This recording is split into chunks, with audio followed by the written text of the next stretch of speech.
Hi అండి. ఈరోజు నేను గుత్తి వంకాయ కూర చేస్తున్నాను. గుత్తి వంకాయ కూర తెలియని వాళ్ళు ఎవరైనా ఉంటారండి?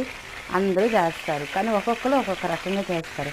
మా అమ్మ చేతి వంట అయితే చాలా నచ్చుతుంది. మా అమ్మ అయితే ఇంకా బాగుండుతుంది అని ప్రతి ఒక్కరు అనుకుంటుంటారు. ఈ కూర మా అమ్మ బాగుండుతుంది, ఆ కూర మా అమ్మ బాగుండుతుంది. ఎవరు వంట వాళ్ళకి ఇష్టం, ఎవరు అమ్మ చేతి వంట అంటే వాళ్ళకి చాలా ఇష్టం. అదేవిధంగా మా పిల్లలకు కూడాను నేను వండిన గుత్తి వంకాయ కూర అంటే చాలా ఇష్టమండి. గుత్తి వంకాయ కూర కాదు, ఏ కూర వండినా చాలా బాగుందమ్మా, చాలా బాగుందమ్మా అని తింటూ ఉంటారు. అలాగే కదా ఉంటారు ప్రతి ఒక్కరు, పిల్లలు కూడాను. పిల్లలే కదండి, ఇంట్లో వాళ్ళందరూ కూడా అలాగే ఉంటారు. కోడలు చేసిన వంటలు చాలామంది అత్తలకి నచ్చుతుంది కూడాను. భార్యలు చేసే వంటలు కూడాను చాలామంది భర్తలకు నచ్చుతుంది. ఎందుకంటే మా భార్య ఈ వంట అయితే చాలా బాగా చేస్తుంది, ఈ రకం అయితే ఇంకా బాగుంటుంది అని రకరకాల కాంప్లిమెంట్స్ అయితే ఇస్తూ ఉంటారు కదా.